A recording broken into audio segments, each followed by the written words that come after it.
The mountain that carried the village on its back.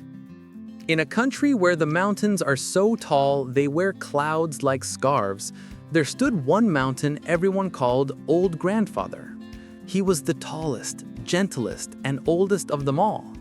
Snow rested on his shoulders all year round, and a little village of stone houses and sheep bells nestled right in the middle of his broad back, halfway between his heart and the sky. The people of the village loved Old Grandfather.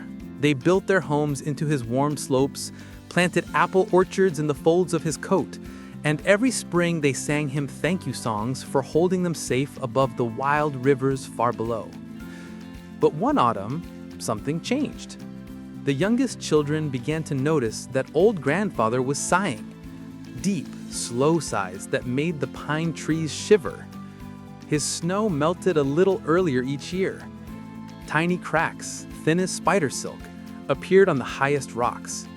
An old shepherd named Mateo, who had ears as sharp as a fox, heard the mountain whispering one night when the wind was still. "I am tired. I have carried this village for 900 years. My bones ache, my heart is heavy. I wish I could lie down and rest." The grown-ups laughed when the children told them, "Mountains don't get tired," they said. "Mountains don't speak." But the children believed the mountain. And the oldest girl in the village, 10-year-old Alina, loved Old Grandfather more than anyone. She decided to find out what was wrong.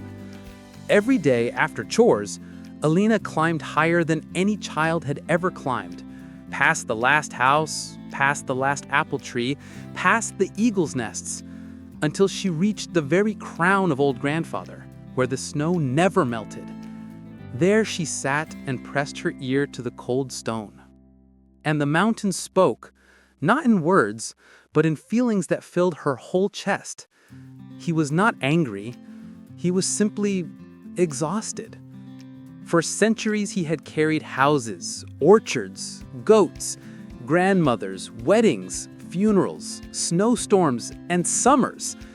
He had held himself perfectly still so that no one would ever fall. He had never once complained. But now his strength was thinning like an old blanket. Alina ran down the mountain path so fast, her braid flew behind her like a banner. She called all the children together in the village square. "Old Grandfather is tired," she said. "If we don't help him rest, one day he will have to lie down, and then our whole village will slide into the valley." The grown-ups still didn't believe. "Nonsense," they said. "Mountains don't need rest." So the children decided to help the mountain themselves. First, they stopped running and shouting on the paths so the mountain wouldn't be jostled while he slept. Then they carried water and wildflower seeds to the bare places where his skin had cracked, and planted soft green blankets of moss. They sang the quietest lullabies at night, so quiet that only the mountain and the stars could hear. They asked the goats to walk gently instead of leaping.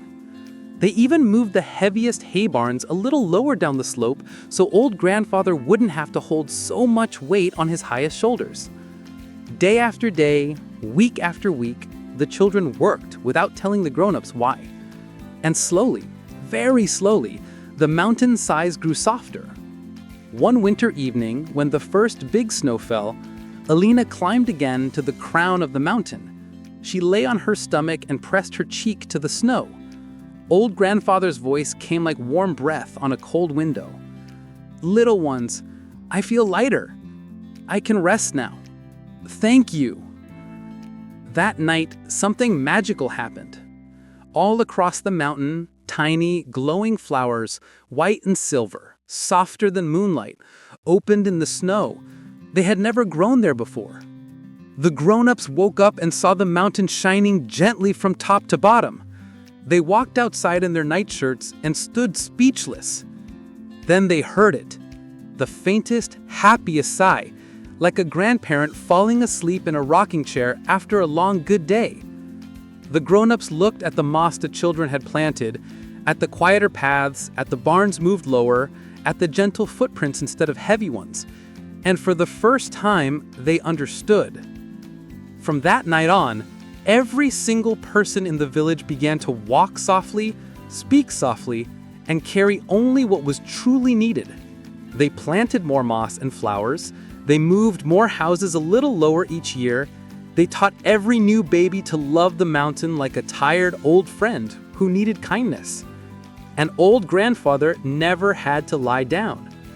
He still stands today, tall and strong and quiet, wearing the village like a light shawl instead of a heavy load.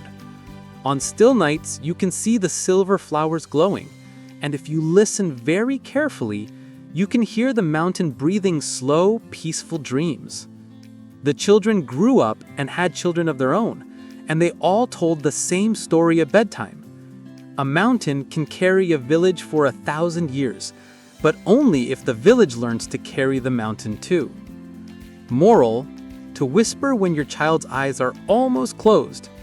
The strongest people and mountains in the world still need us to be gentle with them.